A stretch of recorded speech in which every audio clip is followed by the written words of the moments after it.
சொல்லுங்க. Last class நம்ம எங்கம்மா ஸ்டாப் பண்ணியிருந்தோம்?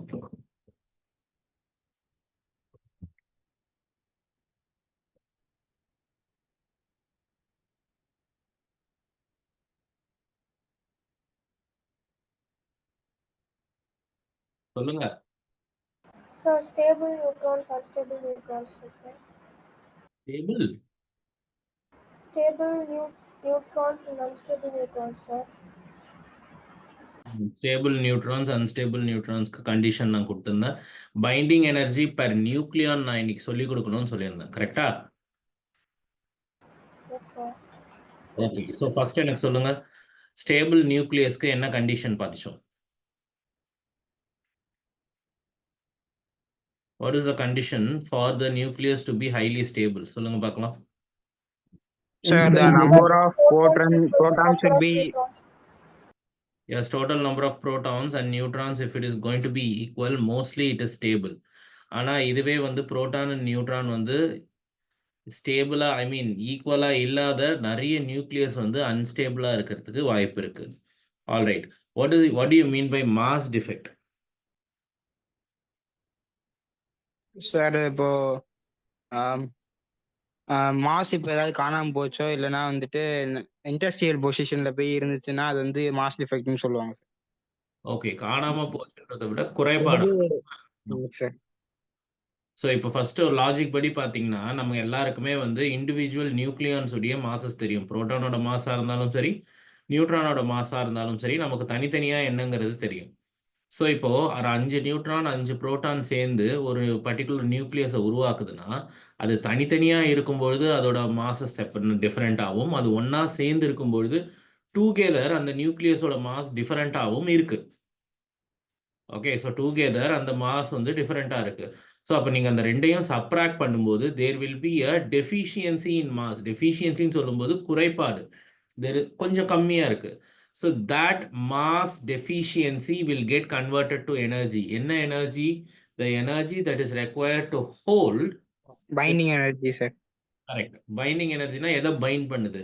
நியூக்ளியான்ஸை பைண்ட் பண்ணுது. ஒன்றுக்கு ஒன்று ஒன்றா இருக்கிறதுக்காக உதவுற ஒரு எனர்ஜியாக அது மாறிடுது. எது?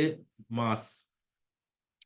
So the mass, that the deficient mass is responsible for binding the nucleons inside the nucleus. Okay, so நம்ம அதை எப்படி கண்டுபிடிப்போம்னா ரொம்ப ஈஸியான ஃபார்முலா தான். நான் இப்போ சொன்ன மாதிரியே தான். ஃபர்ஸ்ட் எத்தனை புரோட்டான் இருக்குன்னு பார்ப்பேன், எத்தனை நியூட்ரான் இருக்குன்னு பார்ப்பேன் நம்பர் வைஸ். அதை வந்து நான் மாஸ் ஆஃப் த புரோட்டானால மல்டிப்ளை பண்ணுவேன். ஃபர்ஸ்ட் எத்தனை புரோட்டான் இருக்குன்னு பார்த்துட்டு அந்த புரோட்டானை நான் மாஸ் ஆஃப் த புரோட்டானால மல்டிப்ளை பண்ணுவேன். I will make sure my mass is being substituted only in atomic mass units. அதுக்கப்புறம் நான் என்ன பண்ணுவேன், மாஸ் ஆஃப் த நியூட்ரான் எடுத்துக்கிட்டு I will multiply with the mass of the neutron. Total number என்னன்னு பார்த்துக்கிட்டு அதை நியூட்ரானோட மாஸால மல்டிப்ளை பண்ணுவேன். ஸோ எனக்கு தனித்தனியாக கிடைச்சிடுது. I will subtract it with the overall mass of the nucleus. I will subtract it with the overall mass of the nucleus. நான் அப்படி பண்ணும்போது I will get the mass defect. அந்த mass defectோ எனக்கு எப்படி கிடைக்கும்னா I will get the value in terms of atomic mass units. அந்த atomic mass units when I multiply it with 931, I will get the answer in mega electron volts. Million electron volts இல்ல mega electron volts சொல்லலாம். So அதை வச்சு எப்படி ஒரு nucleus find ஆயிருக்குங்கிறது நமக்கு தெரிஞ்சிடும். Suppose if a particular nucleus has less binding energy, then that nucleus is less stable. If a particular nucleus has high binding energy, then that particular nucleus is highly stable. Note பண்ணிக்கணும். If a particular nucleus has less binding energy, it is less stable, and if the nucleus has high binding energy, then it is highly stable.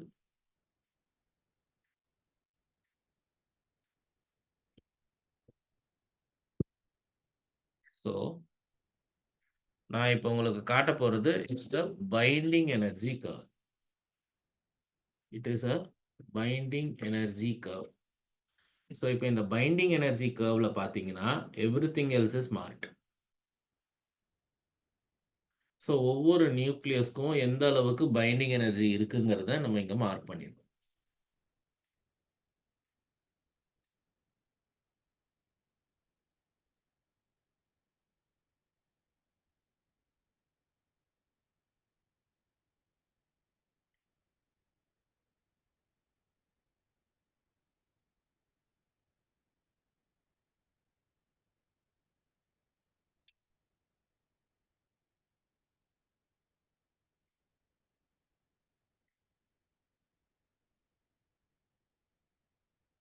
Okay. So இப்போ இந்த binding எனர்ஜிய பார்க்கும்போதே உங்களுக்கு தெரியும். என்ன தெரியுது? இது ரொம்ப ரொம்ப முக்கியமா, இது உங்களுடைய எக்ஸாம்ஸ்ல கூட கேட்பாங்க. உங்க போர்ட் எக்ஸாம்ஸ்ல கூட இந்த பைண்டிங் எனர்ஜி கர்வ்ன்றது ரொம்ப முக்கியம். ஸோ உங்களோட ஒய் ஆக்சிஸ்ல என்ன மார்க் பண்ணியிருக்காங்கன்னா, binding energy per nucleon mark பண்ணியிருக்காங்க. ஓகே. ஸோ எக்ஸ் ஆக்சிஸ்ல வந்து மாஸ் நம்பர் இருக்கு.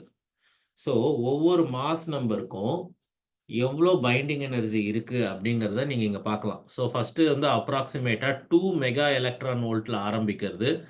இங்க வந்து அப்ராக்ஸிமேட்டா 7 point something mega electron volts போகுது. திரும்பி லித்தியம்க்கு ட்ராப் ஆகுது. அதிகபட்சமா யாருக்கு இருக்கு? Iron, sir. அயன். Iron. அப்புறம் இன்னொன்னு கவனிங்க. அயன்ல இருந்து அதுக்கு அடுத்து ஒரு சில நியூக்ளியஸ்க்கு ஆல்மோஸ்ட் ஒரே அளவுக்கான பைண்டிங் எனர்ஜி தான் இருக்கு. குறையல எதுவுமே. பார்த்தீங்கன்னா தெரியும். ஸோ உங்க அயன்ல இருந்து அதுக்கு அடுத்து பார்க்குற ஆல்மோஸ்ட் எல்லாத்துக்குமே ஒரே அளவுக்கான பைண்டிங் எனர்ஜி இருக்கு. அதுக்கப்புறம் பார்த்தீங்கன்னா, there is a slight drop. There is a slight drop in there. Okay. புரிஞ்சுதா இது first?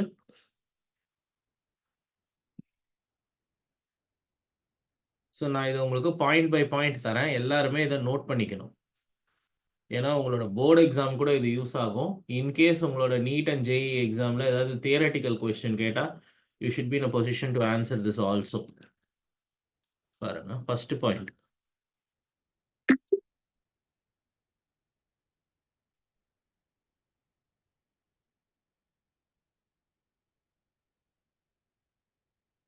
Some nuclei with mass number less than 20 have large binding energy per nucleon than their neighboring nucleus. For example, helium, beryllium, carbon, oxygen, neon. Okay, these nucleus are more stable than their neighboring nucleus. So இதுக்கு பக்கத்துல இருக்கிற நியூக்ளியஸை விட இந்த nucleus கூடிய stability ஜாஸ்தி. So இது first point. Next,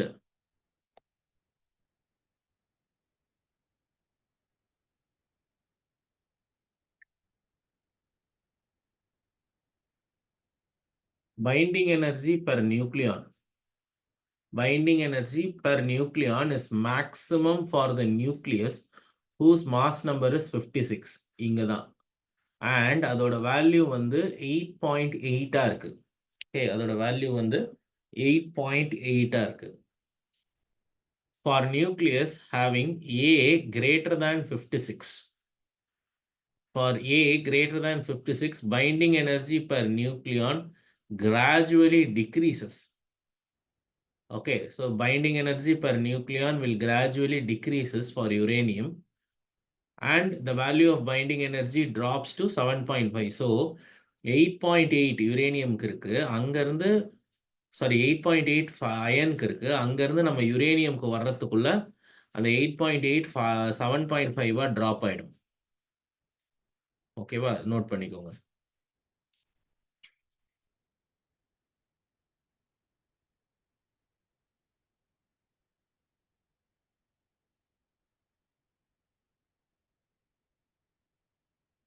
இதை எழுதிக்கோங்கம்மா, அந்த கர்வோட எழுதிக்கோங்க. இதை அப்படியே உங்களுக்கு கேட்பாங்க.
நோட் பண்ணியாச்சாமா? இல்ல sir, Yes, 2 sir. minutes.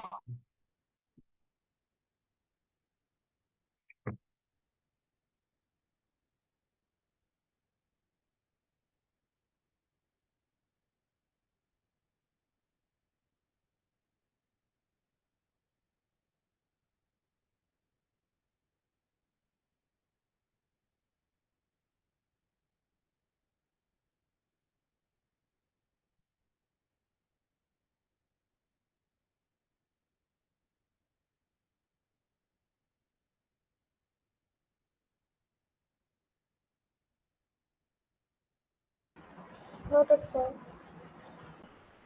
Okay.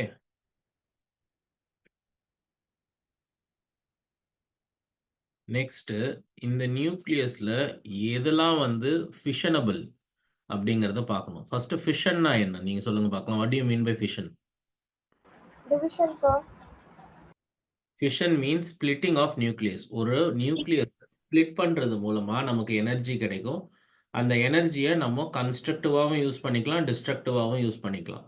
So இதுதான் நியூக்ளியர் ஃபிஷனுடைய மெயினான பர்பஸ். ஸோ இப்போ இந்த நியூக்ளியர் ஃபிஷன் எங்கெங்க யூஸ் பண்ணுவாங்க அப்படின்னு பார்த்தீங்கன்னா, நம்மளுடைய நியூக்ளியர் ரியாக்டர்ஸ் இருக்கு பார்த்தீங்களா, கல்பாக்கம்லேயும் கூடங்குளம்லேயும் அங்கெல்லாம் இருக்கிறதெல்லாம் நியூக்ளியர் ரியாக்டர்ஸ். ஸோ அந்த நியூக்ளியர் ரியாக்டர்ஸில் இந்த மாதிரி ஒரு ஃபிஷன் ப்ராசஸ் நடக்கும். ஸோ ஃபிஷன் ப்ராசஸ்னால் நம்ம அதை பற்றி டீட்டெயில்டாக படிப்போம். ஸோ அதுக்கு முன்னாடி வந்து ஃபஸ்ட்டு ஃபிஷனில் எந்தெந்த நியூக்ளியஸ்லாம் ஃபிஷன் ஆகும், எந்தெந்த நியூக்ளியஸ்லாம் ஃபியூஷன் ஆகும் அப்படிங்கிறத பார்த்துருவோம். ஃபர்ஸ்ட் கவனிங்க. ஸோ இந்த பைண்டிங் எனர்ஜி பெர் நியூக்ளியான் இதை பேஸ் பண்ணி we will decide it. இந்த கர்வ்ல ரைட் சைடில் இருக்கிற எல்லா நியூக்ளியஸும் there is a possibility that they can undergo fission. ஆனால் அந்த கர்வுக்கு லெஃப்ட் சைடில் இருக்கு பார்த்தீங்களா லைட் நியூக்ளியஸ், அந்த நியூக்ளியஸ் எல்லாமே they will undergo fusion only. இன்னும் டீட்டெயில்டாக சொல்லணும்னா பாருங்க, heavy nucleus splits up into 2 light nucleus.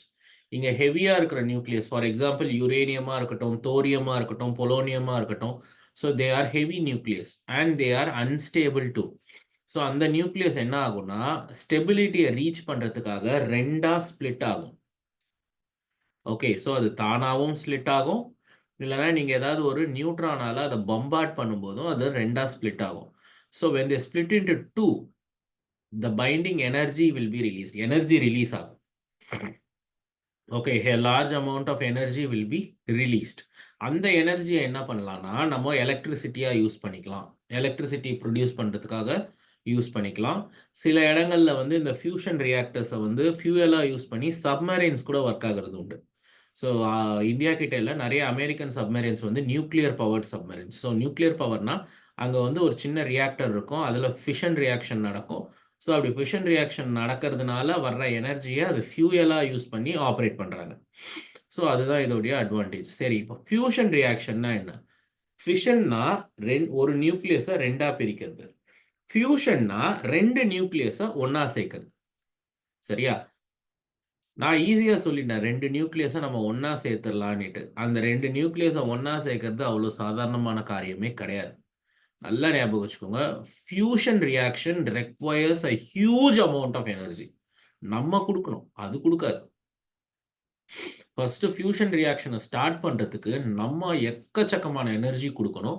So நம்ம எக்கச்சக்கமான எனர்ஜி கொடுத்தா அந்த எனர்ஜியை வாங்கிக்கிட்டு அந்த நியூக்ளியஸ் ஃபியூஸ் ஆகும். ஸோ ஃபியூஸ் ஆனதுக்கு அப்புறம் அதுல இருந்து நமக்கு எனர்ஜி கிடைக்கும். ஸோ இப்போ இது எங்க நடக்கும்னு நீங்க கேட்டீங்கன்னா, the ஃபியூஷன் ரியாக்ஷன் வந்து ஸ்டார்ல. சார் இங்க ஆட்டம் பாம்ஸ் அப்புறம் நியூக்ளியர் பாம்ஸ் அதெல்லாம் யூஸ் பண்ணுவாங்க. யா, நியூக்ளியர் பாம்புடைய பேசிக்ஸ் வந்து ஃபிஷன். ஓகே சார், ஃபிஷன் வந்துட்டு அந்த எனர்ஜியை ப்ரொவைட் பண்ணும் சார். ஃபியூஷன் வந்து அதோட அந்த எனர்ஜியை வாங்கிட்டு பிளாஸ்ட் ஆகும் சார். எக்ஸாக்ட்லி. ஸோ ஃபியூஷன் ரியாக்ஷனை வந்து பார்த்தீங்கன்னா இன்னும் யாருமே ஆர்டிஃபிஷியலாக செய்யலை எர்த்தில். ஸோ ரொம்ப கஷ்டம். இன்ஃபேக்ட் ஏன்னா நம்ம அதை ஸ்டார்ட் பண்ணுறதுக்காக நம்ம கொடுக்க வேண்டிய எனர்ஜியே ஜாஸ்தியாக இருக்குது. ஸோ அதனால நமக்கு எந்த பிரயோஜனமும் கிடையாது. ஸோ ஃபியூஷன் ரியாக்ஷன் வந்து நேச்சுரலாக எங்கே நடக்கும்னு பார்த்தீங்கன்னா சன்னில் நடக்கும். ஸோ சன்ல வந்து லைட் நியூக்ளியஸ்னு நான் சொல்லும்போது ஹீலியம், அப்புறம் புரோட்டான்னா 1H1 ஹைட்ரஜனை தான் புரோட்டான்னு சொல்கிறேன். ஸோ அந்த 2 பார்ட்டிகளும் ஃபியூஸ் ஆகும். ஸோ அது ஃபியூஸ் ஆகிறதுனால கிரியேட் ஆகிற எனர்ஜி தான் நமக்கு ஹீட் எனர்ஜியாக சன்ல இருந்து எர்த்துக்கு வந்துட்டு இருக்கு. ஸோ அது ஃபியூஷன் ரியாக்ஷன். ஸோ இதையும் பேசிக்காக நீங்கள் நோட் பண்ணிக்கோங்க. Heavy elements will undergo fission, light elements will undergo fusion. ரொம்ப முக்கியம்.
எழுதியாச்சா?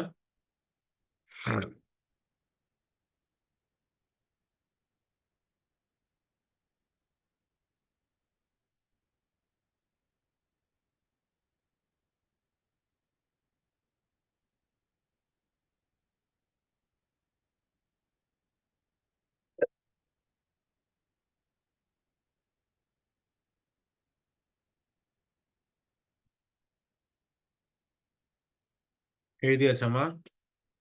Yes, sir. 2 Yes, minutes, sir. sir.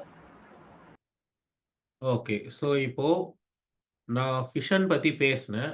So முதல்ல ஃபிஷன் எப்படி நடக்குதுங்கிறத பார்ப்போம். அதுக்கப்புறம் நான் அதோட டீட்டெயிலிங்காக நான் சொல்கிறேன். வெயிட் பண்ணுங்க.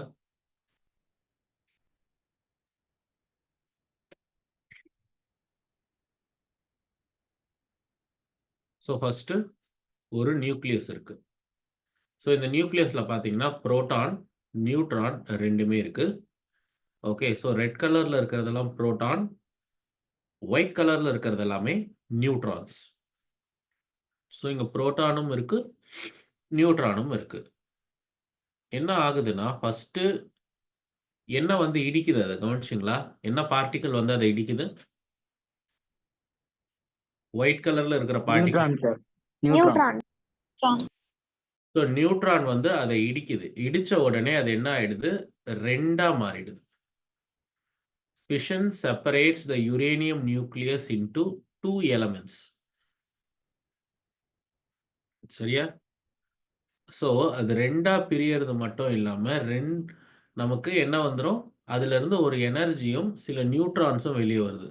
அந்த நியூட்ரான் போய் இன்னொன்னுத்தை இடிக்கும்போது ஆக்சுவலா இதுல தப்பா காமிச்சிருக்காங்கம்மா. ஒவ்வொரு ஃபிஷன்லயும் 3 நியூட்ரான்ஸ் வரும். இது வந்து கண்ட்ரோல்டு செயின் ரியாக்ஷன்னு சொல்லுவாங்க. ஓகே, கவனமா பாருங்க. இத வந்து இடிச்சு பிரிஞ்ச உடனே இதுல 1 வருதுல. ஆனா ரியாலிட்டில அப்படி நடக்காது. ஒவ்வொரு ஃபிஷன்லயும் 3 நியூட்ரான்ஸ் வெளியே வரும். இங்க 3 நியூட்ரான் வெளியே வரும், இங்க 3 நியூட்ரான் வெளியே வரும். அது போயிட்டு பக்கத்துல இருக்கிற வேற சில யுரேனியம் இடிக்கும்போது மொத்தம் 6 நியூட்ரான் இருக்குல்ல, மொத்தம் 6 ஃபிஷன் நடக்கும். அப்போ 6 ஃபிஷன் நடந்தா ஒவ்வொரு ஃபிஷன்லயும் 3. அப்ப கால்குலேட் பண்ணி பாருங்க எத்தனை நியூட்ரான்ஸ் வெளியே வரும். ஸோ அப்போ ஒவ்வொரு வாட்டி ஃபிஷன் ஆகும்பொழுதும் அது அடுத்த 3 ஃபிஷன் நடக்கிறதுக்கு காரணமா இருக்கும். ஸோ இதுக்கு பேரு அன்கண்ட்ரோல்டு செயின் ரியாக்ஷன். நீங்க கண்ட்ரோலே பண்ண முடியாது. அது வந்து அதுதான் நியூக்ளியர் பாம்ல இருக்கும். ஸோ நியூக்ளியர் பாம்பை வந்து ஒன்ஸ் நீங்க டெட்டனேட் பண்ணிட்டீங்கன்னா அதை நிறுத்தவே முடியாது. அது ஃபிஷன் மொத்தமா நடந்து தான் முடியும். ஆனா நம்மளோட நியூக்ளியர் ரியாக்டர்ல வந்து கண்ட்ரோல்டு செயின் ரியாக்ஷன் பண்ணிட்டு இருக்கோம். அதாவது வெளியே வரப்போற 3 நியூட்ரான், நான் சொன்னல ஒவ்வொரு ஃபிஷன்லயும் வெளியே 3 நியூட்ரான் வரும்னு, அந்த 3ல 2 நம்ம ரிமூவ் அப்சர்வ் பண்ணிடுவோம் சார். கரெக்ட். அந்த 2 நியூட்ரானை ரிமூவ் பண்ணிடுவோம். ரிமூவ் பண்ணிட்டா மிச்சம் 1 மட்டும் பேலன்ஸ் இருக்கும். அந்த 1 அடுத்த ஃபிஷனுக்கு பார்ட்டிசிபேட் பண்ணும். ஸோ இப்போ இங்க நீங்க ஸ்கிரீன்ல பார்க்கறது கண்ட்ரோல்டு செயின் ரியாக்ஷன். ஓகேவா? ஸோ நீங்க இதுதான் எப்பவுமே நடக்கும்னு நினைச்சிட வேண்டாம். இது கண்ட்ரோல்டு செயின் ரியாக்ஷன். ஸோ ஒவ்வொரு வாட்டி இந்த மாதிரி 2ஆ பிரியும் போது ஒரு எனர்ஜி வெளியே வரும். ஓகே, அந்த எனர்ஜி வெளியே வரும்பொழுது அந்த எனர்ஜி தான் நம்ம எலக்ட்ரிசிட்டியை வந்து ப்ரொடியூஸ் பண்றதுக்காக யூஸ் பண்ணிக்கிற எனர்ஜி. ஒவ்வொரு வாட்டி ஃபிஷன் நடக்கும்போதும் நியூட்ரான் மட்டும் வெளியே வராது. அந்த நியூட்ரானோட சேர்ந்து என்ன வெளியே வரும்? Energy. sir. சரியா? அந்த எனர்ஜியை தான் நம்ம யூஸ் பண்ணிப்போம்.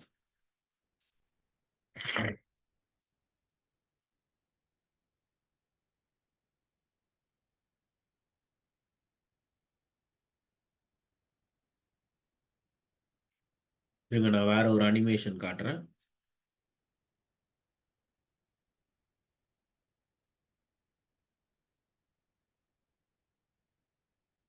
ஸோ இப்போ ஃபிஷனுக்கும் ஃபியூஷனுக்கும் என்ன வித்தியாசம்னு சொல்லி பார்க்கலாம்.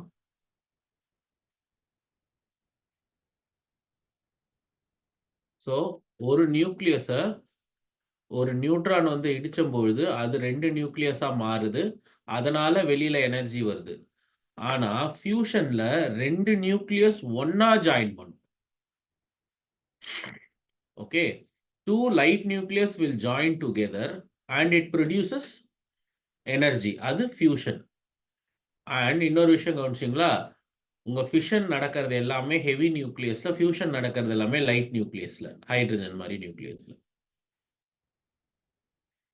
இதனால பை ப்ராடக்ட் என்ன வரும் பாத்தீங்கன்னா, எக்கச்சக்கமான நியூக்ளியர் வேஸ்ட் நமக்கு வரும். இதுல ஃபிஷன் ரியாக்ஷன்ல எக்கச்சக்கமான நியூக்ளியர் வேஸ்ட் நமக்கு வெளியே வரும். ஆனா இதுல பை ப்ராடக்டா பாத்தீங்கன்னா ஹீலியம் வந்துடும். 2 ஹைட்ரஜன் ஒன்னா சேர்ந்து நமக்கு ஹீலியம் ப்ரொடியூஸ் பண்ணிடும்.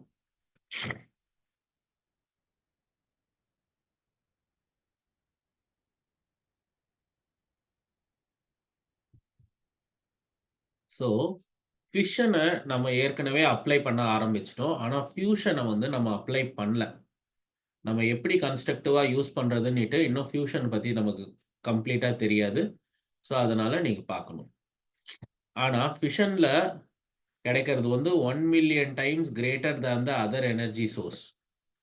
ஆனால் ஃபியூஷனில் கிடைக்கிறது ஃபிஷனில் கிடைக்கிறத விடவே 3 to 4 டைம்ஸ் கிரேட்டர். ஸோ ஃபியூஷனில் எக்கச்சக்கமான எனர்ஜி கிடைக்க தான் போகுது. ஆனால் அதை கண்ட்ரோல் பண்ணுறது ரொம்ப கஷ்டம்.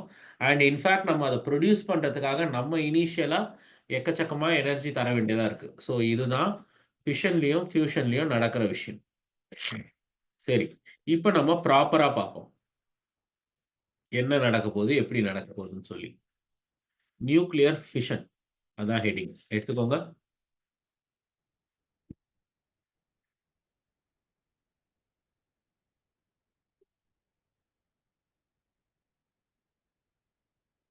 Nuclear fission.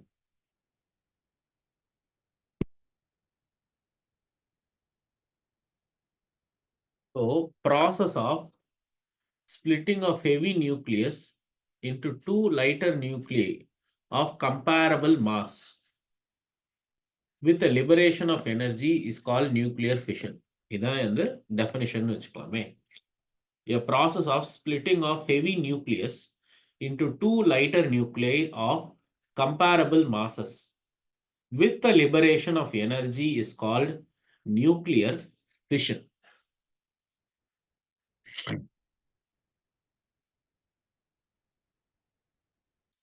ஸோ இப்போ நியூக்ளியர் ஃபிஷன் எப்படி நடக்கும்னு பார்த்தா ஒரு ரியாக்ஷன் இருக்கு.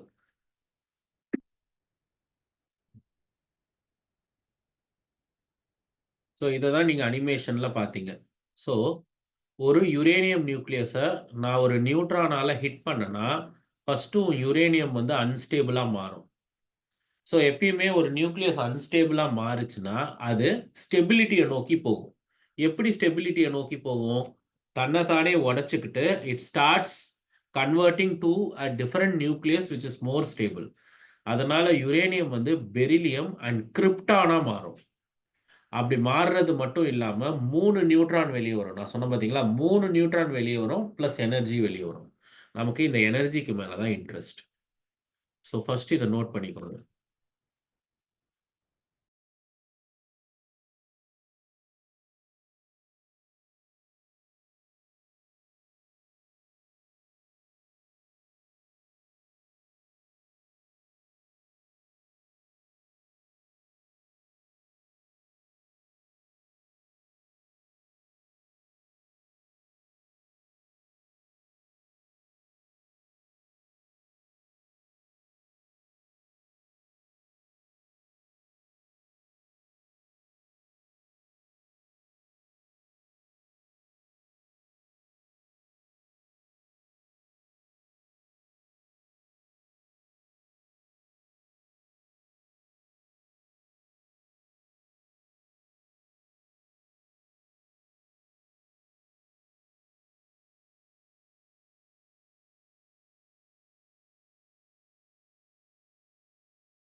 Noted,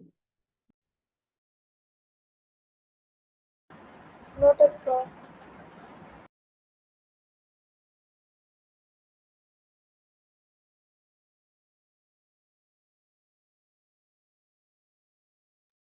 ஸோ இப்போ என்னென்ன விஷயங்கள்லாம் இந்த ப்ராசஸ்ல நடக்குங்கிறத பார்ப்போம்.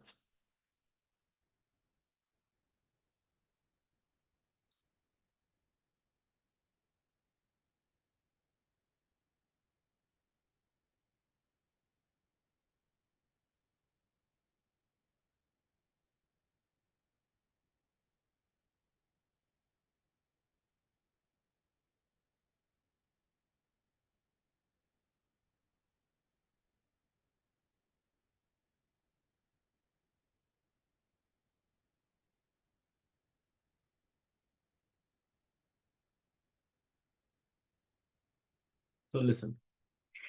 The energy is released in uranium-235 fission is about 200 mega electron volt and 0.8 mega electron volt per nucleons.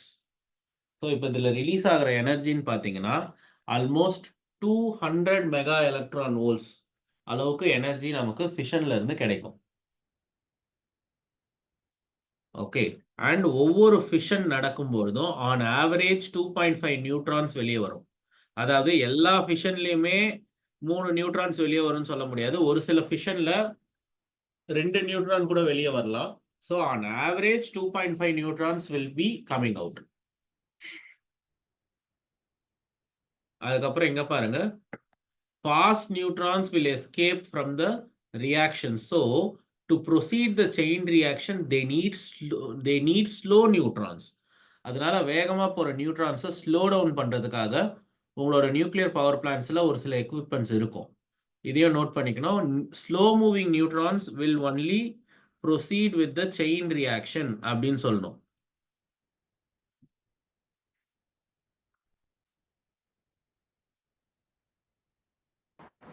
Sir அதுக்கு தானே சார் ரியாக்டர் போர்ல கண்ட்ரோல் ராட்ஸ் யூஸ் பண்ணுவாங்க. கரெக்ட். கண்ட்ரோல் ராடு வந்து பார்த்தீங்கன்னா அதில் இருக்கிற நியூட்ரான்ஸை வெளியே இழுக்கிறதுக்காக யூஸ் பண்ணுவாங்க. I think something else will be use to slow it down. Okay, all right. Third point பாருங்க, fourth point I mean. So slow neutrons or even thermal neutrons are used. அதுதான் நான் சொன்னது தான். ஸோ இங்கே 50 kilograms of uranium is used to fission and release 4 into 10 power 15 joules of energy. So ஒரு 50 kilo uranium நீங்கள் கையில் கொடுத்தீங்கன்னா உங்களால் எவ்வளோ ப்ரொடியூஸ் பண்ண முடியும்? 4 into 10 power 15 joules of energy can be produced. Okay.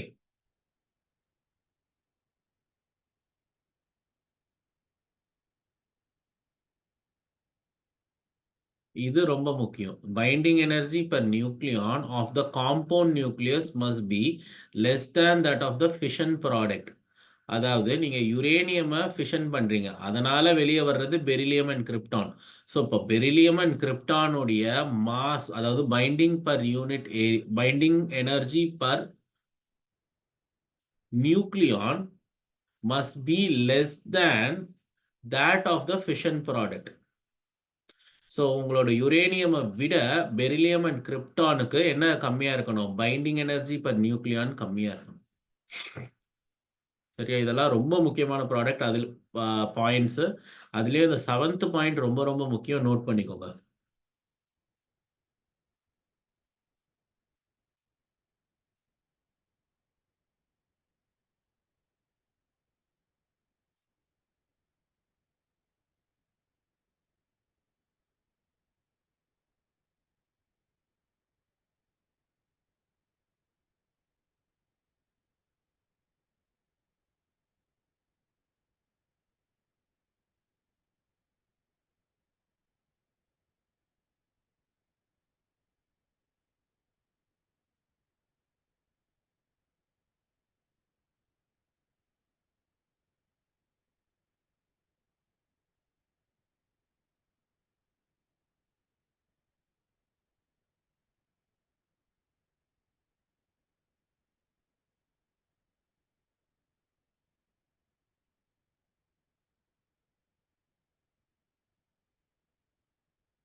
Ton எழுதியாச்சுங்களா? Yes, sir. ஓகே. ஸோ இது நியூக்ளியர் ஃபிஷன்.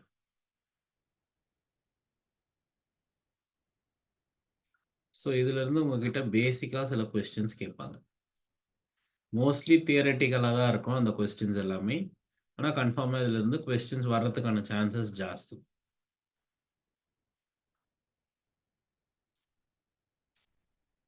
ஸோ இதோட இந்த சாப்டர் முடியுதுமா. இது வந்து நியூமெரிக்கல் கொஸ்டின்ஸ் எதுவும் கிடையாது.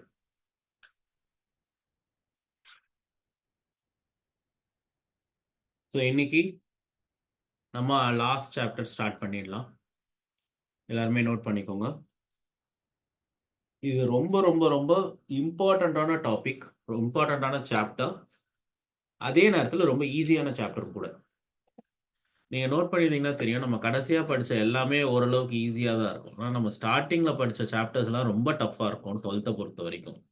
ஸோ அதுதான் வந்து இந்த சப்ஜெக்டோட நேச்சரே. 11th வந்து பார்த்தீங்கன்னா ஆரம்பத்தில் ஈஸியாக இருக்கும். டுவர்ட்ஸ் எண்ட் செகண்ட் வால்யூம் ஃபுல்லாக கஷ்டமாக இருக்கும். தெர்மோடைனமிக்ஸு, லிக்விட்ஸு, சாலிட்ஸு, அதுக்கப்புறம் பார்த்தீங்கன்னா லாஸ்ட்டாக வந்து ஆசிலேஷன்ஸ், வேவ்ஸ் இது எல்லாமே வரும். ஃபர்ஸ்ட்ல ஈஸியாக இருக்கும். ஆனால் 12th ஃபர்ஸ்ட் கஷ்டமாக இருக்கும், டுவர்ட்ஸ் எண்ட் ஈஸியாக இருக்கும். ஸோ இந்த சாப்டர் வந்து ரொம்ப ஈஸியான சாப்டர். ஆக்சுவலாக ஒரு 4 இயர்ஸ்க்கு முன்னாடி வரைக்கும் பார்த்தீங்கன்னா இந்த சாப்டர்ல இருந்து சொல்லி வச்ச மாதிரி 3லேருந்து 4 கொஸ்டின் வரும் நீட்டில். ஓகே, உங்களுடைய ஜேஇயில் ஒரு கொஸ்டின் வரும். இப்பயும் ஜேஇயில் ஒரு கொஸ்டின் வருது, அதில் பிரச்சனை இல்லை. ஆனால் நீட்டில் வந்து 4 கொஸ்டின் வர்றதில்லை. இப்போல்லாம் கடைசி ஒரு 3 வருஷமா இதுலேருந்து ஒரு 2 கொஸ்டின் தான் அதிகபட்சம் கேட்குறாங்க.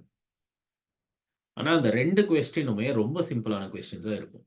ஈஸியாக ஆன்சர் பண்ணிடலாம். நீங்கள் எதுவுமே பண்ண வேண்டாம். இந்த கிளாஸை கவனமாக கவனித்து ப்ராப்பராக நீங்கள் வந்து நோட்ஸ் எடுத்தாலே போதும். நீங்கள் இதை ஈஸியாக ஆன்சர் பண்ணிட்டு போயிட்டே இருக்கலாம். ஸோ அந்த மாதிரியான ஒரு சாப்டர் இது. ஸோ கேர்ஃபுல்லாக கவனிங்க. நான் சொல்ல சொல்ல சொல்ல you should listen to me very carefully. And the name of this chapter is semiconductors. Note பண்ணிக்கோங்க, செமிகண்டக்டர்ஸ்.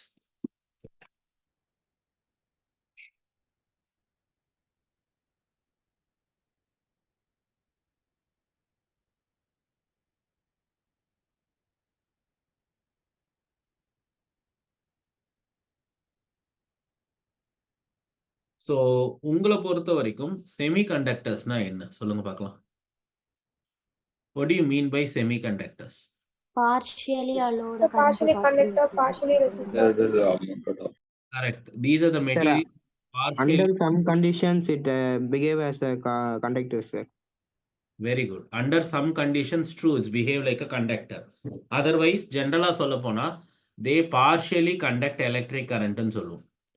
ஓகே, அப்படிதான் நம்ம சொல்றது. சரி, இப்போ எதை பேஸ் பண்ணி சார் இந்த செமிகண்டக்டரை நீங்க செமிகண்டக்டர்னு சொல்றீங்க? எதை பேஸ் பண்ணி ஒரு கண்டக்டரை நம்ம கண்டக்டர்னு சொல்றோம்? So it is purely based on it's, எதை பேஸ் பண்ணி? ஃப்ரீ எலக்ட்ரான் கான்ட்ரிபியூஷனை பேஸ் பண்ணி தான் நம்ம ஒரு மெட்டீரியலை வந்து கண்டக்டர்னோ இன்சுலேட்டர்னோ செமிகண்டக்டர்ஸ்னோ சொல்றது உண்டு. ஸோ ஃபர்ஸ்ட் நான் அந்த பேராமீட்டர்ஸ் கொடுத்துட்றேன். நான் இப்போ எடுக்கிறது எல்லாமே உங்களோட என்சிஆர்டியிலேருந்து எடுக்கிறேமா, ஏன்னா கொஸ்டின்ஸ் எல்லாமே உங்கள் என்சிஆர்டியிலேருந்து கேட்கறதுனால நான் அந்த டேட்டாவை அப்படியே எடுத்துக்கிறேன். ஸோ மெட்டல் அப்படின்னு சொன்னால் மெட்டலோட ரெசிஸ்டிவிட்டி எவ்வளோ இருக்கலாம், கண்டக்டிவிட்டி எவ்வளோ இருக்கலாம். இன்சுலேட்டர்னா அதோடைய ரெசிஸ்டிவிட்டி எவ்வளோ இருக்கலாம், அதோடைய கண்டக்டிவிட்டி எவ்வளோ இருக்கலாம். ஸோ இப்போ நீ கவனிச்சிங்கனாலே தெரியும், மெட்டல்ஸ் பார்த்தீங்கன்னா ரெசிஸ்டிவிட்டி ரொம்ப ரொம்ப கம்மியாக இருக்குது.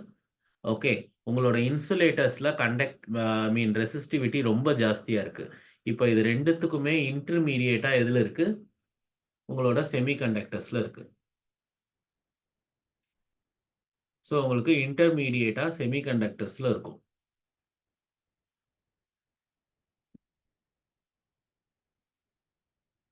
ஓகே, ஸோ இதுதான் வந்து ஒரு மெட்டல் அண்ட் செமிகண்டக்டருடைய ரொம்ப முக்கியமான ப்ராப்பர்ட்டி. நம்ம ஏற்கனவே மெட்டல்ஸை பற்றியும் இன்சுலேட்டர்ஸை பற்றியும் கரண்ட் எலக்ட்ரிசிட்டியில் நிறையவே படிச்சிட்டோம். அதனால இந்த சாப்டரில் நான் முழுக்க முழுக்க கான்சென்ட்ரேட் பண்ண போகிறது உங்களோட செமிகண்டக்டர் மேலே தான். ஸோ செமிகண்டக்டருடைய ப்ராப்பர்ட்டிஸ் என்னென்ன அண்ட் அதை எப்படி பிஹேவ் பண்ணுங்கிறத பற்றி தான் நம்ம முழுக்க முழுக்க இங்கே படிக்க போகிறோம். சரி, நான் செமிகண்டக்டர்ஸ்ன்னு சொன்னேன்னா என்னென்ன மெட்டீரியல்லாம் செமிகண்டக்டர் சொல்லுங்க பார்க்கலாம். பீரியாடிக் டேபிள் இருக்குல்ல, பீரியாடிக் டேபிள்ல காப்பர்லாம் கண்டக்டர். Germanium, galena, Gallium. கேலியம்னா செமிகண்டக்டர் கிடையாது. gallium உள்ள போடலாம். So Silicon. ஓகே, ஸோ நான் சொல்றேன் பாருங்க. 2 விஷயம் இருக்கு. எலிமெண்டல் செமிகண்டக்டர்ஸ், காம்பவுண்ட் செமிகண்டக்டர்ஸ்னு 2 இருக்கு. Okay, for example silicon, pure silicon.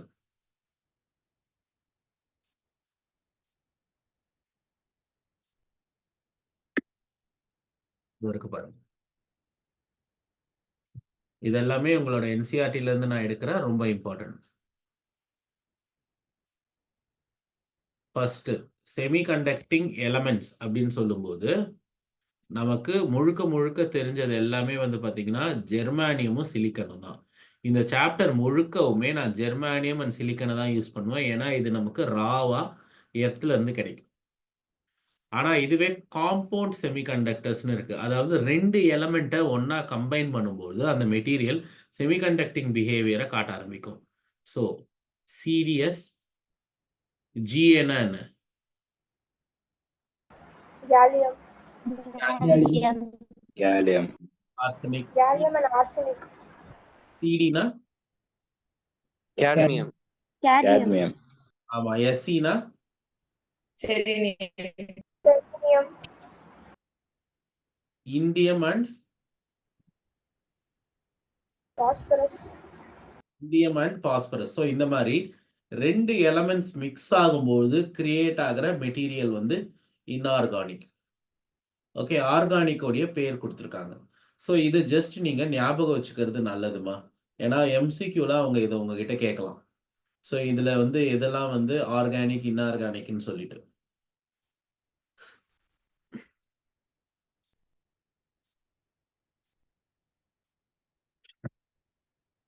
ஆனா நம்ம இந்த சாப்டர் முழுக்கவுமே செமிகண்டக்டர்னு சொன்னா ஒன்று நான் சிலிக்கன் யூஸ் பண்ணுவேன், இல்லை ஜெர்மானியம் யூஸ் பண்ணுவேன். இந்த மாதிரி இன்ஆர்கானிக் செமிகண்டக்டர்ஸை நம்ம யூஸ் பண்ண மாட்டோம் இந்த சாப்டர் முழுக்கவுமே. Okay, so that's very important in the first place.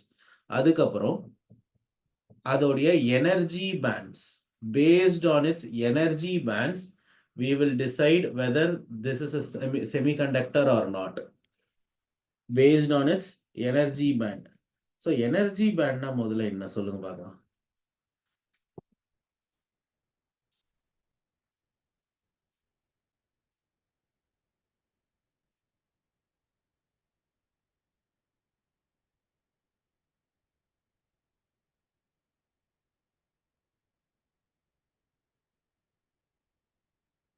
Sir அது பிரேக்கிங் பாயிண்ட் அந்த மாதிரியா சார்? ஸோ பிரேக்கிங் பாயிண்ட் கிடையாது. ஸோ ஃபர்ஸ்ட் வந்து நம்மளோட ஆர்பிட்ல சில எலக்ட்ரான் சுத்தும். உங்களுக்கு தெரியும்னு நினைக்கிறேன். நம்ம ஒரு 2 சாப்டர் முன்னாடி பார்த்தோம். சென்டர்ல நியூக்ளியஸ் இருக்கும். அந்த நியூக்ளியஸை சுத்தி ஆர்பிட்ல எலக்ட்ரான் சுத்தின்னு இருக்கும். ஓகே, ஒவ்வொரு ஆர்பிட்ல உன்னுடைய எலக்ட்ரான் சுத்தின்னு இருக்கும். அந்த ஆர்பிட்ல இருக்கணும்னா அதோட எனர்ஜி என்ன, அந்த ஆர்பிட்டோட ரேடியஸ் என்ன, இந்த மாதிரி பல விஷயங்களை நம்ம அந்த சாப்டர்ல டிஸ்கஸ் பண்ணோம். ஆனால் இந்த ஆர்பிட்ல இல்லாமல் ஒரு சில எலக்ட்ரான்ஸ் வந்து ஃப்ரீயா சுத்திட்டு இருக்கும் மெட்டல்ல. ஒரு சில எலக்ட்ரான்ஸ் வந்து ஃப்ரீயா சுத்திட்டு இருக்கும் மெட்டல்ஸ்ல. அதுக்கு பேரு ஃப்ரீ எலக்ட்ரான்ஸ். எல்லா எலக்ட்ரானுமே ஆர்பிட்ல தான் இருக்கணும்னு அவசியம் கிடையாது. It can also be available as a free electron in a material. So அந்த எலக்ட்ரான்ஸ் என்ன பண்ணணும்னா ஆர்பிட்ல ஒரு நியூக்ளியஸை சுத்தி நியூக்ளியஸை பொறுத்து சுத்தின்னு இருக்காது. அது பாட்டுன்னு ஃப்ரீயா அந்த மெட்டல்ல இங்க அங்கன்னு ஓடிட்டு இருக்கும். ஸோ அந்த மாதிரி ஃப்ரீ எலக்ட்ரான்ஸ் தான் என்ன பண்ணும், உன்னோட எலக்ட்ரிக்கல் கண்டக்ஷன் ப்ராசஸ்ல பார்ட்டிசிபேட் பண்ணும். இப்போ வந்து ஒரு கண்டக்டர் இருக்குன்னா நீ பேட்டரியை கனெக்ட் பண்ணும்போது இந்த எண்ட்ல இருந்து அந்த எண்டுக்கு யார் ஓடுவா? உன் ஃப்ரீ எலக்ட்ரான் தான் ஓடும். உன்னோட ஆர்பிட்ல சுத்தின்னு இருக்கிற எந்த எலக்ட்ரானும் நகராது. சரியா? இந்த மாதிரி 2 விஷயம் இருக்கு. சரி சார், அப்போ ஒரு மெட்டீரியலை நான் எப்படி கண்டக்டிங்கா மாத்தலாம்? 2 விஷயமா மாத்தலாம். ஏற்கனவே அந்த மெட்டீரியல்ல ஏகப்பட்ட ஃப்ரீ எலக்ட்ரான்ஸ் இருக்கு அப்படின்னு சொன்னீங்கன்னா ஓகே, அந்த மெட்டீரியல் அழகா வந்து எலக்ட்ரிசிட்டியை கண்டக்ட் பண்ண ஆரம்பிச்சிடும். ஆனால் இதுவே அந்த மெட்டீரியல்ல ஒரு நியூக்ளியஸை சுத்தி போயிட்டு இருக்கிற எலக்ட்ரானை உன்னால வந்து ஃப்ரீயா ரிமூவ் பண்ண முடிஞ்சதுன்னா என்ன ஆயிடும்? அந்த மெட்டீரியலும் கண்டக்டிங்கா மாறிடும்.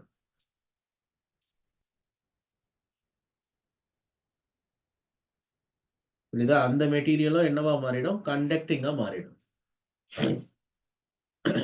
So valence band, conduction band அப்படின்னு சொல்லி 2 பேண்ட் இருக்கும்.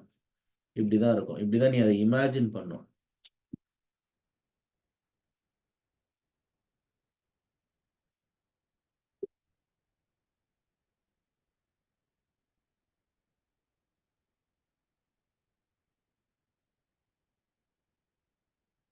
வேலன்ஸ் பேண்ட், கண்டக்ஷன் பேண்ட் அப்படின்னு 2 இருக்கும்.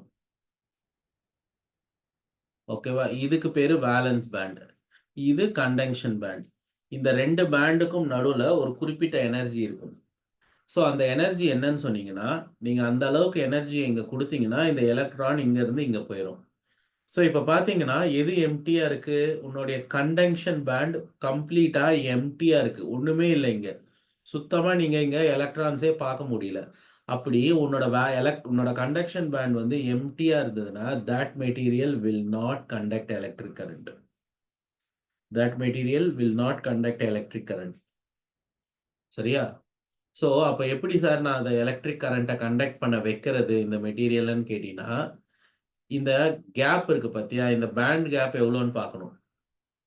இந்த பேண்ட் கேப் எவ்வளோன்னு பார்க்கணும். ஒரு சிலதுக்கு வந்து 3 எலக்ட்ரான் வோல்ட் இருக்கும், சிலதுக்கு 4 எலக்ட்ரான் வோல்ட் இருக்கும். ஸோ நான் ஒரு எக்ஸாம்பிளுக்காக 3 எலக்ட்ரான் வோல்ட் இருக்குன்னு வச்சுக்கலாம். ஸோ இந்த வேலன்ஸ் பேண்டுக்கும் கண்டக்ஷன் பேண்டுக்கும் நடுவில் 3 எலக்ட்ரான் வோல்ட்ஸ் இருக்கு. ஸோ நீ இப்போ அதே அளவுக்கு எனர்ஜியை இந்த எலக்ட்ரானுக்கு கொடுத்தீங்கன்னா இந்த எலக்ட்ரான் என்ன பண்ண ஆரம்பிச்சிடும்? It jumps from the valence band to the conduction pant.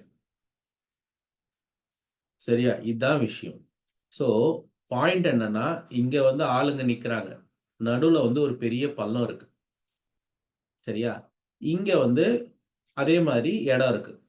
So இப்போ இங்க இருக்கிற ஒரு மனுஷன் தாண்டி அந்த இடத்துக்கு போகணும்னா அவன் என்ன பண்ணணும்? ஃபர்ஸ்ட் இந்த பள்ளத்தோடைய லென்த் என்னன்னு பார்க்கணும். ஏன்னா ஆழம் எனக்கு தேவை கிடையாது, ஏன்னா விழுந்தது தான்.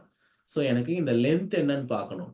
பார்த்துட்டு நான் அதுக்கேற்ற மாதிரி ஒரு ஃபோர்ஸ் கொடுத்து குதிச்சாதான் என்னால் இங்கேருந்து இங்கே குதிக்க முடியும்.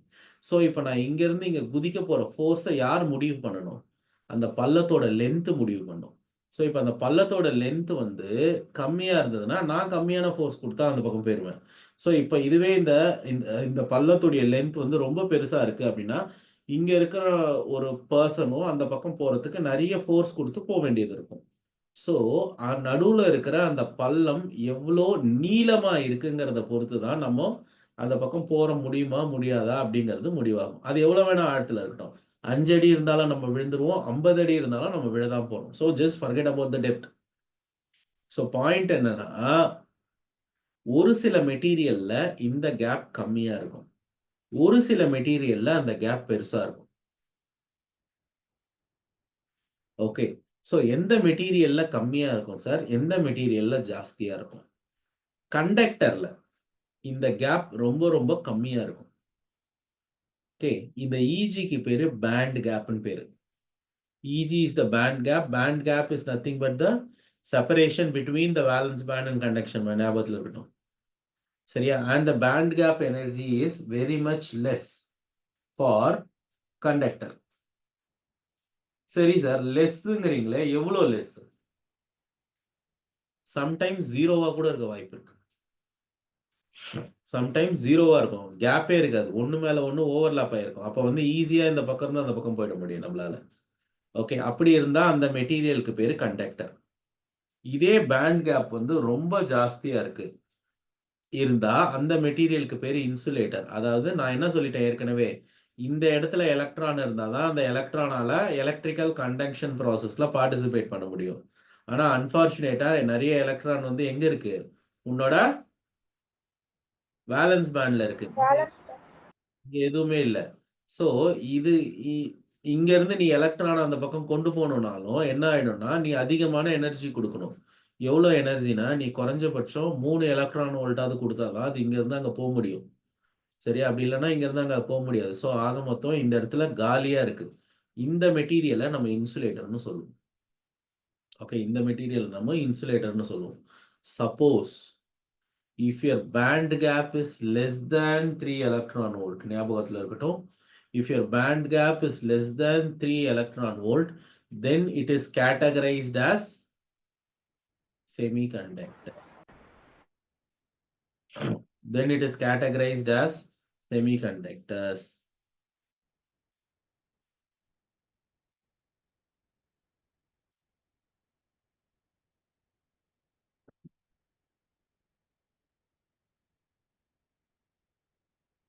So that is very, very important. இதுதான் ரொம்ப முக்கியம். ஸோ ஒரு மெட்டீரியலோட பேண்ட் கேப்பை பொறுத்து தான் அந்த மெட்டீரியல் என்ன மெட்டீரியல்னு முடிவாகும். செமிகண்டக்டரா, கண்டக்டரா, இன்சுலேட்டரா இப்படிங்கிறது முடிவாயிடும். புரியுதா? இப்போ இந்த பேண்ட் கேப் எப்படி இருக்கும் பார்க்கறதுக்கு அப்படின்னு சொல்லி நான் உங்களுக்கு ஒரு ஐடியா கொடுக்குறேன். பாருங்க. சார் இதை காப்பி பண்ணிக்கலாமா சார்? இருப்பா நான் காட்டுறேன். இதை காப்பி பண்ணாத, வெயிட் பண்ணு. சரி சார்.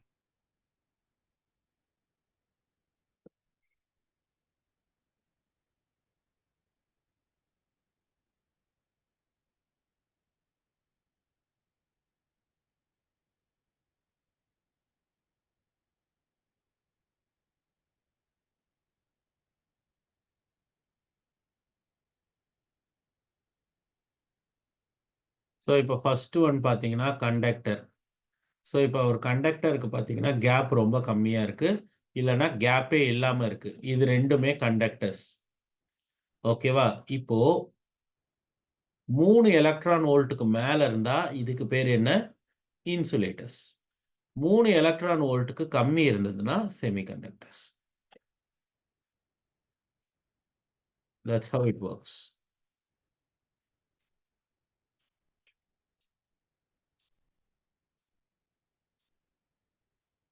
Clear? இத நோட் பண்ணிக்கோங்க. இது ரொம்ப இந்த டயகிராமை போட்டு கரெக்டாக மார்க் பண்ணிக்கோங்க. ஏன்னா இது உங்களோட போர்டு எக்ஸாம்ஸ்லேயே வரும்.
சார் அந்த இஜி மோர் தென் 3 இபி வந்து இண்டக்டரா சார்? இன்சுலேட்டர்மா, insulator. Sorry sorry sir, insulator. இது செமிகண்டக்டர். C semiconductor. ஏ வந்து கண்டக்டர். ரெண்டுமே கண்டக்டர் தான். Okay sir.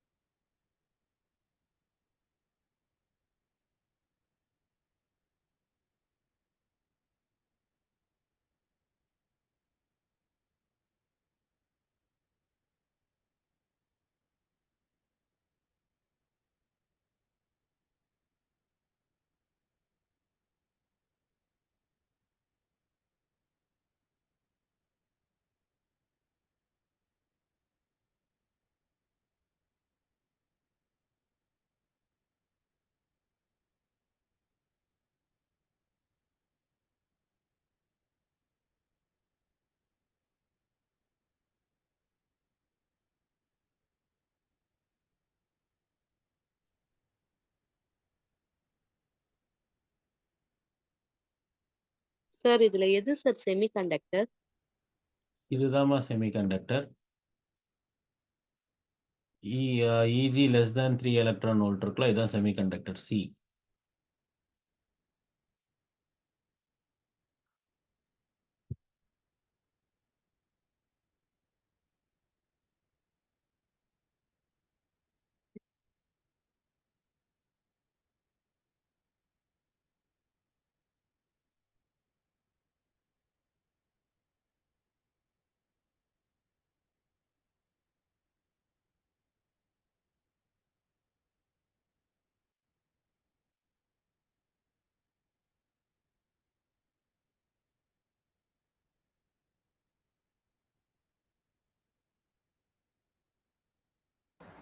சார் செமிகண்டக்டருக்கு வந்து E g less than 3 electron volts இருக்குல்ல சார், அப்போ இஜி ஜீரோவாக இருந்தால் கூட செமிகண்டக்டரில் வருமா? நான் சொல்கிறேம்மா, ஒவ்வொரு மெட்டீரியலுக்கும் மாறுமா. நீ சிலிக்கன் எடுத்தால் வேறு மாதிரி இருக்கும், ஜெர்மானியம் எடுத்தால் வேறு மாதிரி இருக்கும். ஆனால் எந்த மெட்டீரியலுமே 3 தாண்டி போகாதுங்கிறதுனால ஜென்ரலாக அப்படி சொல்லியிருக்காங்க. Okay sir. சரி, இப்போ தான் நம்ம ப்ராப்பராக இந்த சாப்டருக்குள்ளே போக போகிறோம். ஸோ இதில் நிறைய விஷயங்கள் நான் சொல்லுவேன், நீங்கள் நோட் பண்ணிக்கணுமா. ஏன்னா நான் சொன்னேன் பார்த்தியா, இந்த சாப்டர்லேருந்து 2 கொஸ்டின் வரும்னு சொல்லிட்டு. அதில் ஒன்று தியரட்டிக்கல் கொஸ்டினாக பல வருஷமாக வந்துட்டு இருக்கு. அதில் ஒன்று கண்டிப்பாக தியரி கொஸ்டினாக இருக்கும். ஸோ அப்போ நீங்கள் அந்த தியரி கொஸ்டினை ஆன்சர் பண்ணுறதுக்கு நான் என்ன சொல்கிறேனோ அதை கவனமாக எழுதிக்கணும். ஏன்னா நீங்கள் இன்னைக்கு நாளைக்கு எழுத போகிறதில்ல எக்ஸாமு. ஜேஇனா வந்து ஜனவரி எழுதுவீங்க, நீட்னா மே தான் எழுத போகிறீங்க. ஸோ அப்போ வரைக்கும் நான் சொல்கிறது ஞாபகத்தில் இருக்கணும். ஓகே, சரி. செமிகண்டக்டர்னு சொன்னால் generally there are 2 types of semiconductor. Note பண்ணிக்கோங்க. One is intrinsic semiconductor, the other one is extrinsic semiconductor. First one is intrinsic semiconductor.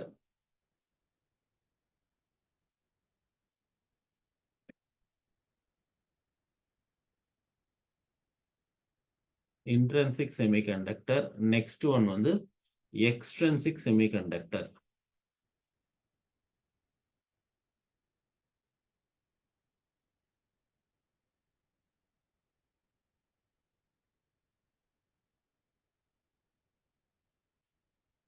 சரி, இதுல intrinsic semiconductorனா it's nothing but pure semiconductors. Extrinsic semiconductors are impure semiconductors or doped. Impure or doped. Dopeனா என்னன்னு நான் சீக்கிரம் சொல்றேன்.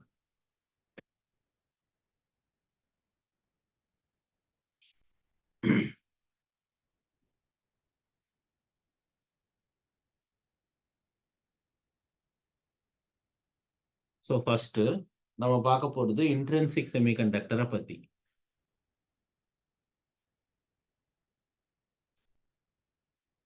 So இன்ட்ரென்சிக்னா என்னன்னு சொல்லிட்டேன், it's a pure செமிகண்டக்டர்னு சொல்லிட்டேன் இல்லையா. So intrinsic semiconductors are nothing but they are very pure semiconductors. So பியூர்னு நான் சொல்லும்போது நான் இங்கே யூஸ் பண்ண போகிறது 2மா. ஒன்று சிலிக்கன், இன்னொன்று ஜெர்மானியம். ஓகேவா? சரி, நான் இது எப்படி இருக்கும் அப்படிங்கிறத நீங்க விஷுவலைஸ் பண்ணணுங்கிறதுக்காக ஜஸ்ட் நான் காட்டுறேன். இப்படிதான் இருக்கும்.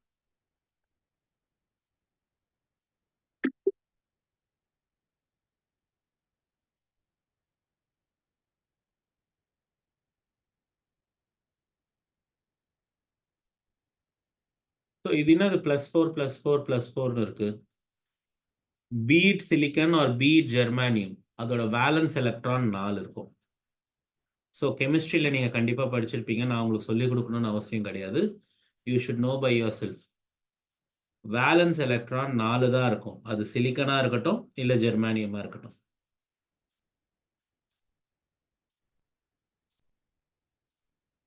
ஸோ ஒரு சிலிக்கன் நீங்கள் இது இப்போ அவங்க கொடுத்துருக்கிற டயக்ராமை நீங்கள் சிலிக்கனாக எடுத்துக்கிட்டாலும் சரி, ஜெர்மானியமாக எடுத்துக்கிட்டாலும் சரி, ரெண்டும் ஒரே மாதிரி தான் இருக்கும். என்ன நடக்கும்னா, அதை பாரு, ஒரு சிலிக்கன் ஆட்டம் வந்து தன்னுடைய வேலன்சியில் இருக்கிற 4 எலக்ட்ரானில் ஒரு எலக்ட்ரானை கொடுத்துருக்கு. அதே மாதிரி இந்த சிலிக்கன் ஆட்டம் தன்னோட வேலன்சியில் இருக்கிற 4 எலக்ட்ரானில் ஒரு எலக்ட்ரான் கொடுத்துருக்கு. ஸோ இப்போ இது ரெண்டுமே ஒரு பாண்ட் ஃபார்ம் பண்ணும். அந்த பாண்டுக்கு பேர் கோவலன்ட் பாண்ட். ஸோ ஒரு சிலிக்கன் ஆட்டமும் இன்னொரு சிலிக்கன் ஆட்டமும் எப்படி அட்டாச் ஆயிருக்கு, they are attached through a covalent bond. And அந்த கோவலன்ட் பாண்டை ஃபார்ம் பண்ணுறதுக்காக இங்கே இருக்கிற சிலிக்கன் ஒரு எலக்ட்ரானை கொடுக்கும், இங்கே இருக்கிற சிலிக்கன் ஒரு எலக்ட்ரானை கொடுக்கும். அதே மாதிரி கீழே இருக்கிற சிலிக்கன் ஒரு எலக்ட்ரானை கொடுக்கும், மேலே இருக்கிற சிலிக்கன் ஒரு எலக்ட்ரானை கொடுக்கும். ஸோ அந்த மாதிரி கோவலன்ட் இப்போ பார்த்தீங்கன்னா இந்த சிலிக்கன் ஆட்டம்க்கு 1 2 3 4 அதை சுற்றி 4 இருக்கு. ஸோ அதை சுற்றி 4 கோவலன்ட் பாண்ட்ஸ் ஃபார்ம் ஆயிருக்கும். ஸோ அதே மாதிரி இதை சுற்றி 4 கோவலன்ட் பாண்ட்ஸ் ஃபார்ம் ஆயிருக்கும். இந்த மாதிரி ஒரு சிலிக்கன் ஆட்டம் இன்னொரு சிலிக்கன் ஆட்டமோட அட்டாச் ஆகிறதுக்கு என்ன ஆகும், it gets attached to a covalent bond. அந்த கோவலன்ட் பாண்ட் எப்படி ஃபார்ம் ஆகும், பக்கத்தில் இருக்கிறது ஒரு எலக்ட்ரான் கொடுக்கணும், நான் ஒரு எலக்ட்ரான் கொடுப்பேன். ஸோ இப்போ இந்த 2 எலக்ட்ரானும் சேர்ந்து தான் அந்த கோவலன்ட் பாண்டை ஃபார்ம் பண்ணியிருக்கும். ஓகேவா? So this is very very important. இந்த பிக்சர் தான் உன் மைண்ட்ல இருக்கணும். எப்போ நான் ஒரு செமிகண்டக்டர்னு சொன்னாலே இதுதான் உங்க மைண்ட்ல இருக்கணும். சரியா? இத வரைஞ்சுக்கோங்க. சிம்பிளா இத வரைஞ்சுக்கோங்க.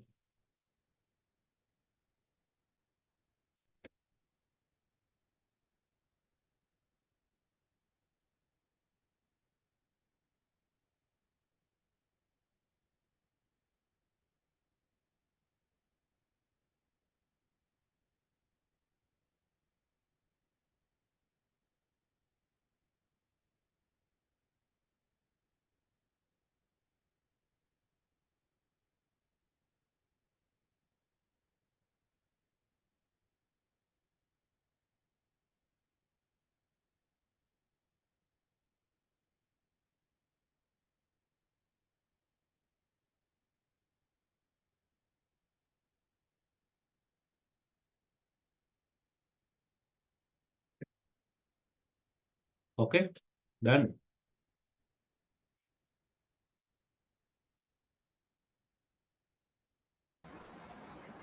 Noted, sir. ஸோ இப்போ என்ன ஆகும்னு கேட்டிங்கன்னா, இதை நீங்க க்ளோஸா கவனிச்சு பாருங்க. ஒரு விஷயம் பார்ப்பீங்க.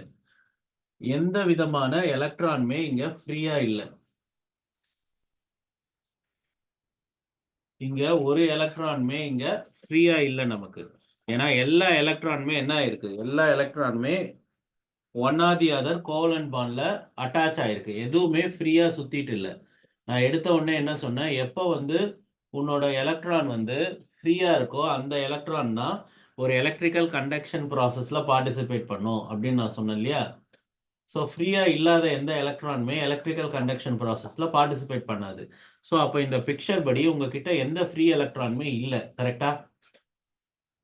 So no electron will participate in the electrical conduction process when it's a pure semiconductor.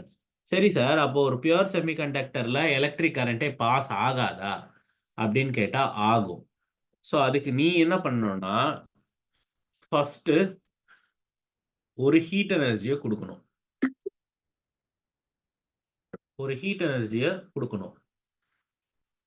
நீ இப்போ ஒரு ஹீட் எனர்ஜியை கொடுக்கும்பொழுது என்ன ஆகும்னா, அந்த ஹீட் எனர்ஜியை வச்சுட்டு கோவலன்ட் பாண்ட்ல இருக்கிற ஏதாவது ஒரு எலக்ட்ரான் பிரேக் அவுட் ஆகும். அதாவது உடைச்சிட்டு வெளியே வரும். ஓகே, ஏதாவது ஒரு எலக்ட்ரான், இங்கன்னு கிடையாது, ஏதாவது ஒரு எலக்ட்ரான் உடைஞ்சி வெளியே வந்துடும். சரியா? அப்படி வெளியே வந்தோடனே இந்த இடம் காலி ஆயிடும். ஸோ இப்போ இங்கே ஏற்கனவே ஒரு எலக்ட்ரான் இருந்தது. அந்த எலக்ட்ரான் என்ன ஆச்சு? உடைச்சிக்கிட்டு வெளியே வந்துருச்சு. ஏன் அது வெளியே வந்ததுன்னா, through thermal energy, heat energy நீ கொடுத்ததுனால அந்த ஹீட் எனர்ஜியை வாங்கிட்டு அதால அந்த கோவலன்ட் பாண்டை உடைச்சிட்டு ஃப்ரீயா வெளியே வர முடிஞ்சது. ஸோ அப்போ அந்த இடம் காலி ஆயிடும். That is called electron deficiency. அங்க எலக்ட்ரான் காலி ஆயிடும், அந்த இடம் காலி ஆயிடும். So that is called whole, place where your electron is absent. Okay, the place where your electron is absent, and that place is called holes. எப்படி உன்னோட எலக்ட்ரானுக்கு negative charge இருக்கோ அந்த ஹோல்ஸ்க்கு பாசிட்டிவ் சார்ஜ் இருக்கும். சரி, இப்போ ஃப்ரீ எலக்ட்ரான் எனக்கு வந்துருச்சு. இந்த வந்த ஃப்ரீ எலக்ட்ரான் என்ன பண்ணும்? அழகா எலக்ட்ரிக்கல் கண்டக்ஷன் ப்ராசஸ்ல பார்ட்டிசிபேட் பண்ணும். சரி சார், இப்போ இந்த காலியா இருக்கிற இடம் என்ன ஆகும்? ஸோ கவனமா கவனிக்கணும். ஸோ இப்போ இந்த காலியா இருக்கிற இடம் எப்பவுமே காலியா இருக்காது. ஸோ இங்க இருக்கிற எலக்ட்ரான் என்ன பண்ணும்? சைட் 2ல இருக்கிற எலக்ட்ரான் ஜம்ப் பண்ணி சைட் 1க்கு போகும். எப்படி? சைட் 2ல எலக்ட்ரான் ஜம்ப் பண்ணி சைட் 1க்கு போகும். அப்போ இந்த இடம் காலி ஆயிடும். திரும்பவும் கீழே இருக்கிற எலக்ட்ரான் ஜம்ப் பண்ணி மேலே வரும். அப்போ இந்த இடம் காலி ஆயிடும். அந்த மாதிரி எலக்ட்ரான் மூவ் பண்ண என்ன ஆகும்னு கேட்டிங்கன்னா, அந்த ஹோல் நகர்ந்துட்டே போகும். ஓகே, இப்போ எலக்ட்ரான் கீழே இருந்து மேலே குதிச்சதுன்னா உன் ஹோல் மேல இருந்து கீழே போயிடும். சரியா? இப்போ ஒரு விஷயம் கவனிச்சு பாரு. இந்த இடத்துல உன்னோட எலக்ட்ரான் சுத்தமா நகராமே இருந்தது, கம்ப்ளீட்டா எல்லாமே லாக் ஆயிருந்தது. ஆனா இங்க டியூ டு சம் ரீசன் உன்னோட எலக்ட்ரானால ஃப்ரீயா நகர முடியுது. ஸோ ஒன்ஸ் உன் எலக்ட்ரான் நகர ஆரம்பிச்சிட்டாலே உனக்கு எலக்ட்ரிக் கரண்ட் ப்ரொடியூஸ் ஆக ஆரம்பிச்சிடும். ஸோ ப்ரொடியூஸ் ஆகிற எலக்ட்ரிக் கரண்ட் எந்த டைரக்ஷன்ல இருக்கும்னு கேட்டிங்கன்னா, உன்னோட எலக்ட்ரான் எந்த டைரக்ஷன்ல மூவ் ஆகுதோ அந்த டைரக்ஷனுக்கு ஆப்போசிட் டைரக்ஷன்ல தான் உன்னோட எலக்ட்ரிக் கரண்ட் ஃப்ளோ ஆகும். நான் ரிப்பீட் பண்றேன், கவனமா நோட் பண்ணிக்கோங்க. The direction of the flow of your electric current will be opposite to the direction of the flow of electrons. I repeat, note பண்ணிக்கணும். The direction of flow of your electric current will be in the direction opposite to the flow of your electric charges. இல்லனா the electric current will flow in the direction of the holes. So electron கீழே இருந்து மேலே குதிச்சுன்னா whole மேலே இருந்து கீழே வந்துடும். So நீ ரெண்டு விதமாக சொல்லலாம். உன்னோட எலக்ட்ரிக் கரண்ட் வந்து எலக்ட்ரான் எந்த பக்கம் எந்த திசையில் போதோ அதுக்கு எதிர் திசையில் போகணும். அப்படி இல்லைன்னா ஹோல் எந்த திசையில் போதோ அதே திசையில் போகணும். This is the direction of the conventional current. This is the direction of your conventional current.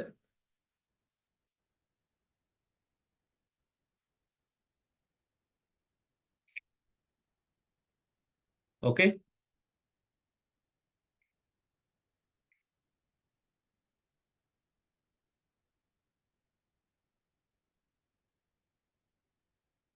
இது வரைக்கும் புரிஞ்சுதாமா? Yes sir. Sir hole move ஆகிறதுக்கு நம்ம திரும்ப தெர்மல் எனர்ஜி கொடுக்கணுமா இல்லை ஒரு தடவை கொடுத்தாலே போதுமா சார்? தெர்மல் எனர்ஜி கொடுத்தீங்கன்னா முதல்ல எலக்ட்ரான் வெளியே வந்துடும். இது வந்து ஃப்ரீ எலக்ட்ரான் ஆகிடும். இது தனியாக போயிடும். இதுக்கப்புறம் இதுக்கு மேலே இதுக்கு சம்மந்தமே கிடையாது. இது இதோட இதுக்கு சம்மந்தப்படாத போயிட்டே இருக்கும். இந்த ஹோல் வந்து ஏன் மூவ் ஆகுதுன்னா கீழே இருக்கிற எலக்ட்ரான் இங்கே குதிக்குது. ஸோ அப்போ இந்த டயக்ராமில் பார்த்தீங்கன்னா இந்த எலக்ட்ரான் இங்கே வந்துருச்சு, இந்த இடம் காலி ஆயிடுச்சு பார்த்தியா? ஸோ அதே மாதிரி என்ன ஆகும்னா கீழே இருக்கிற எலக்ட்ரான் திருப்பி இங்கே குதிக்கும், இந்த ஹோல் இங்கே வந்துடும். So your hole is actually moving from top to the bottom in this diagram. So your current is also set to move in the direction of the holes. Okay sir. இதுக்கு பேரு intrinsic semiconductor. நீ வந்து ஒரு energy கொடுத்தாதான் உன் semiconductor conduct பண்ணவே ஆரம்பிக்கும். அது வரைக்கும் உன் செமிகண்டக்டர் கண்டக்டே பண்ணாது, இன்சுலேட்டர் மாதிரி அமைதியா இருக்கும். ஸோ இப்போ இதுக்கு எனர்ஜி பேண்ட் டயக்ராம்ஸ் எப்படி இருக்கும்னு சொல்லி நான் காட்டுறேன், கவனமா நோட் பண்ணிக்கணும். எல்லாருமே ஃபர்ஸ்ட் இதை நோட் பண்ணிக்கோங்க, அப்புறம் நான் எனர்ஜி பேண்ட் டயக்ராம்ஸ் காட்டுறேன். இது மேபி உங்களோட புக்ல இல்லாம கூட போகலாம் இந்த டயக்ராம்ஸ், ஸோ நோட் பண்ணிக்கோங்க.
டன்.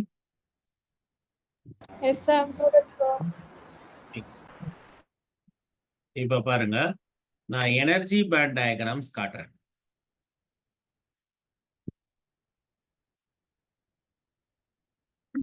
இதுதான் உன்னோட செமிகண்டக்டர்ஸோட எனர்ஜி பேண்ட் டயக்ராம்.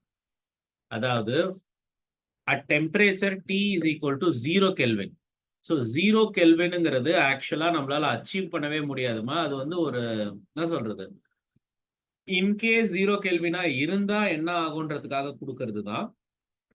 எப்போ 0 கெல்வின் உங்களால ரீச் பண்ண முடியுதோ அப்போ வந்து உன்னோட கண்டக்ஷன் பேண்ட்ல எந்த விதமான எலக்ட்ரான்ஸையுமே உன்னால பார்க்க முடியாது. ஒட்டுமொத்த எலக்ட்ரான்ஸுமே எங்க வந்து தங்கிடும், உன்னோட வேலன்ஸ் பேண்ட்ல தங்கிடும். நான் ஃபர்ஸ்ட் ஒரு பேண்ட் டயக்ராம் காட்டேன் பாத்தீங்களா, அதுவும் இதை சம்மந்தப்பட்டது தான். ஆனா கொஞ்சம் ஜாஸ்தியா இருந்தா கூட, உன்னுடைய டெம்பரேச்சர் 0 கெல்வின் இல்லாத கொஞ்சம் ஜாஸ்தியா இருந்தா கூட உன்னோட எலக்ட்ரான்ஸ்ல வந்து ஒரு சிலது உன்னோட கண்டக்ஷன் பேண்ட்ல இருக்கும். ஸோ இப்போ இங்க பாத்தீங்கன்னா உன்னோட எலக்ட்ரான்ஸ் வந்து வேலன்ஸ் பேண்ட்ல, முக்காவாசி எலக்ட்ரான் உன்னோட வேலன்ஸ் பேண்ட்ல தான் இருக்கு. ஆனா 1-2 எலக்ட்ரான் வந்து உன்னோட கண்டக்ஷன் பேண்ட்ல இருக்கு. ஸோ இப்போ வந்து இந்த டயக்ராம் படி ஒரு 4 எலக்ட்ரான் வந்து நீ எங்க பாக்குற, உன்னோட கண்டக்ஷன் பேண்ட்ல பாக்குற. அந்த 4 எலக்ட்ரானும் ஆக்சுவலா இங்க இருந்தது தான், ஓகேவா? அதுக்கப்புறம் தான் அது கண்டக்ஷன் பேண்டுக்கு போயிருக்கு. அப்போ அது இருந்த இடம் காலி ஆயிடும் பாத்தியா, இதுக்கு பேரு ஹோல்ஸ். இதுக்கு பேரு தான் அந்த ஹோல்ஸ். புரியுதா? So this is called holes. So இது காலியாகி இங்க போன எலக்ட்ரான்ஸ் தான் இது எல்லாமே.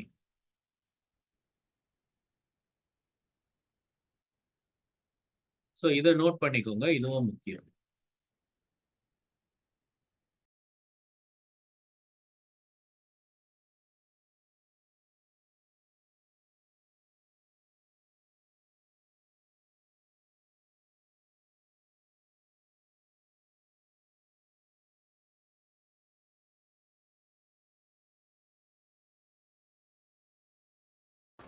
ஸோ பட் ஏன்னா ஜீரோ டெம்பரேச்சர் அப்படிங்கிறது வந்து கூலான டெம்பரேச்சர் தானே ஸோ -273 டிகிரி செல்சியஸ் வரும். கூலான ஜீரோ மட்டும் இல்லம்மா, அந்த டெம்பரேச்சரை தியரட்டிக்கலா கூட உன்னால அச்சீவ் பண்ண முடியாது. புரியுதா? அது வந்து அந்த மாதிரி ஒரு டெம்பரேச்சர் வந்து சாத்தியமே கிடையாது. அது மாதிரி ஒரு டெம்பரேச்சர் வந்து உலகத்துல எந்த மூலையிலுமே சாத்தியம் கிடையாது. அது வந்து தியரட்டிக்கலா சொல்றாங்க. அப்படி இருந்தால் என்ன நடக்கும்னு.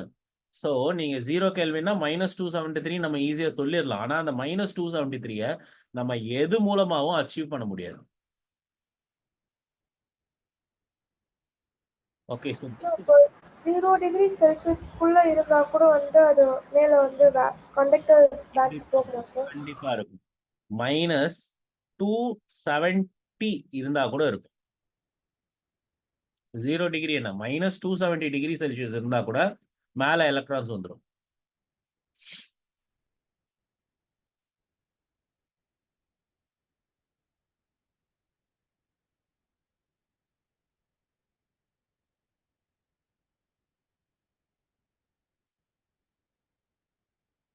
அப்போ வந்து அவங்க நார்மல் ஸ்டேட்டா வந்து 0 கெல்வின் எடுத்திருக்காங்களா சார்? அதனால வந்து ஒரு 2 கெல்வின் அதுக்கு வந்தா கூட வந்து உடனே வந்து மேலே போயிருக்கு. சாரிம்மா, 0 கெல்வின்ஸுங்கிறது ஒரு ஐடியல் கேஸ் மாதிரி. இன் கேஸ் இப்படி இருந்தா என்ன நடக்கும் அப்படிங்கிறத உங்களுக்கு காட்டுறதுக்காக வச்சிருக்காங்க. ஆனா அது பிராக்டிக்கலா பாசிபிள் இல்லை. Okay sir.